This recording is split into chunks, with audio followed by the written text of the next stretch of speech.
Hi everybody, my name is Joshua Malone. I am the writer and director of the Jack's Maniacs web series, the Dare to Chance web series, as well as the upcoming short film Haunted, a Halloween Horror Nights fan film.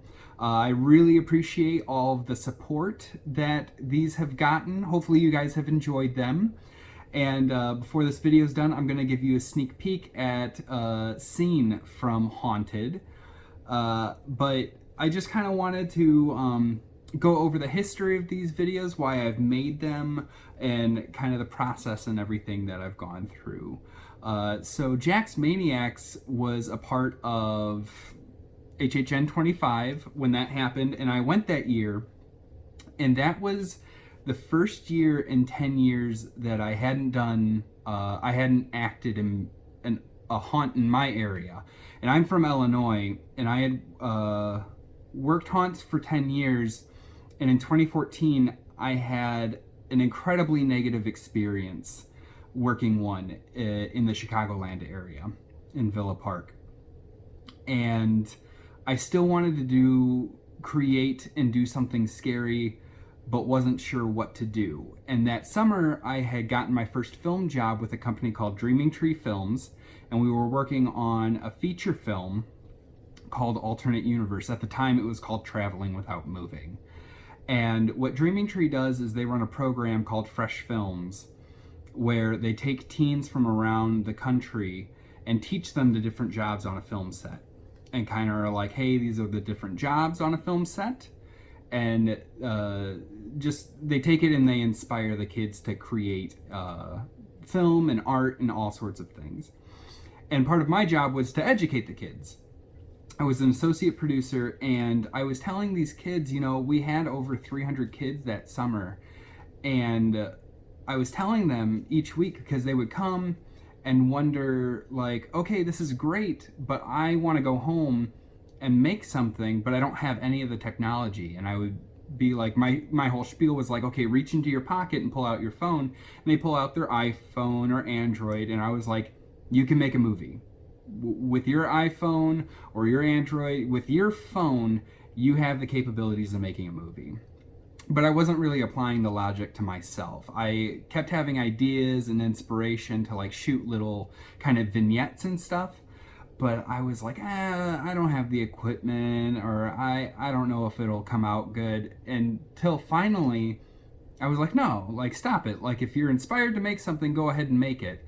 And so that's how Jack's Maniacs came to be, because it's 7 kind of short vignettes, all themed to different things that you could kind of find at Halloween Horror Nights that year. You know, some of them stretch it a little bit more than the others, but they're all loosely inspired by, you know, Halloween Horror Nights 25, which was a lot of fun to do. I had a great time making them. And the following year, Dare to Chance, I wanted to do something similar, but I wanted to kind of up the ante. So I put a little bit more thought and planning to each episode, and wanted to push it a little bit farther, which that's how the recording sessions between Jack Chaney and Chance happened, because I, like many other Halloween Horror Nights fans, missed the days of like waiting up until midnight for that new reveal, or that new tape that you can listen to, that new bit of the story that you piece together. I really miss those days. And so I kind of wanted to do something like that. And if people didn't enjoy it, they didn't enjoy it. And if they did, like, great. And so it was a creative outlet for me, and it was really, really nice to have these. But over time, I was kind of getting exhausted making film, and so I needed a break. So I had planned on doing something for 27, but it never came around, and the story never felt right, and I was feeling less and less compelled to do it.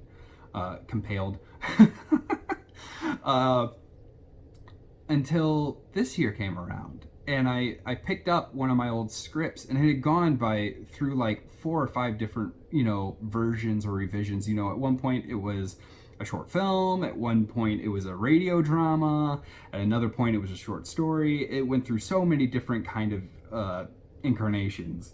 And when Halloween Horror Nights this year, because I had totally planned on going, this year. Like I was so amped and ready for 30. But when it got canceled, and not only 30, but Hollywood got canceled, Japan got canceled, and just recently Singapore got canceled. Postponed, I should say. They're not canceled, they're all pushed to next year because of COVID. I it just felt like the right time. Like I was inspired to make something again, and I really wanted to get back into horror because it had been a huge part of who I was, for a long time. Like my senior thesis in college was on the evolution of horror as a theatrical art form, and part of that was also I got to use grant money to go to Halloween Horror Nights 23, and I also had a really fantastic interview with John Murdy from Hollywood, and it was just fantastic, and I had really lost that. I felt like it had kind of been robbed from me after my experience in Chicago. And I also felt like my love for filmmaking had kind of been robbed from me. So this year, I've been really privileged and humbled to be able to make art in the midst of all this madness that's going on right now, and not necessarily lose sight of the reality of the world, but also feel like it's nice to be able to create art or something right now. So I really hope you guys end up enjoying it. It's been so much fun to make, especially with my friends. I have so much support from my friends, backers on my Kickstarter that made more than what the goal was. So I've been able to actually get like really awesome costumes and stuff, and have a production value that I didn't have on the first two series. And get props from some wonderful artists. And then also, I've had a lot of support in the community because there are several places that I'll be filming, like Igor's Bistro, which is just up the hill from me, and it's kind of my own monster cafe here in Rock Island. And then the local bookstore that I'll be filming at, as well as the Bluegrass Drive-In. There will be a major scene that I'll be filming there, and I'm super excited that they're working with us in Renwick Mansion, which is going to be our Scream house, and I'm just so pumped for everything. So, of course, there's always a few finer details that you stress over and whatnot, but in general, I am having a blast, and it's been great and kind of validating to have this experience. And so I did want to show this. So the scene that I'm going to show you guys, I hope you guys really enjoy, but it's been fun to piece together in a whole separate kind of way, because a couple weeks ago I went to film, and it's this abandoned building that used to be a part of a rehab and retirement center that's close by. And I went in there and was looking around trying to do some pickup shots and stuff until I heard something, and I was like, nah, I gotta get out of here. And I'm sure, of course, there's probably a logical explanation, but also I'll let you guys be the judge of that yourself.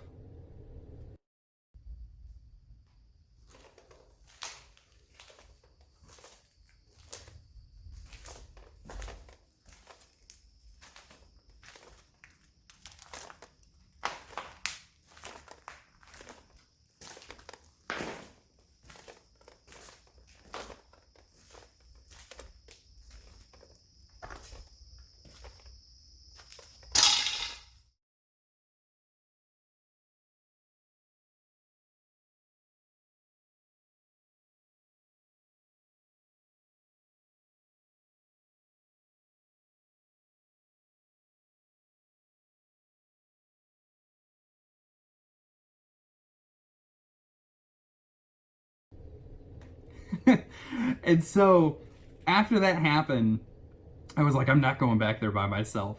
And so my friend Khalil, who's also one of my assistant directors, sorry, my cat has the zoomies right now. Her name's Lucy. She's gonna be in the movie, guys, so you'll get to see her. Um, and my friend and assistant director Khalil, he accompanied me when I went back and shot this scene, and so it's one that at this point in the film, things are starting to, I don't want to give too much away, but things are starting to kind of unravel as to what's going on. And it's just a small kind of little vignette, a little taste of what you'll be expecting in it. But I hope you guys really enjoy it. So there you go.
So yeah, hopefully you guys enjoyed that as much as I've enjoyed making this so far.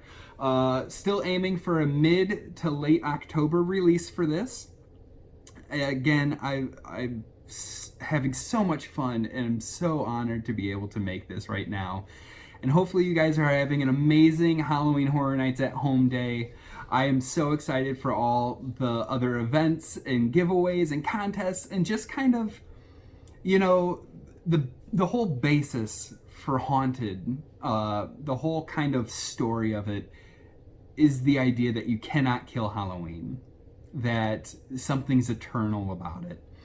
It's something's eternal about Halloween Horror Nights because not only is it the essence of Halloween, but Halloween and Samhain itself is a communal holiday and it just thrives. And I think that the Halloween Horror Nights community coming together the way that it has today for this Halloween Horror Nights at Home just is a perfect embodiment of that idea.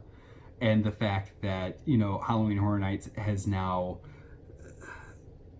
it's gone global. You know, it's in Orlando, it's in Hollywood, it's in Japan, it's in Singapore. You know, there's no killing Halloween Horror Nights, and I think that's a great thing. So again, hopefully you guys enjoyed. Have a good rest of your day, and stay tuned.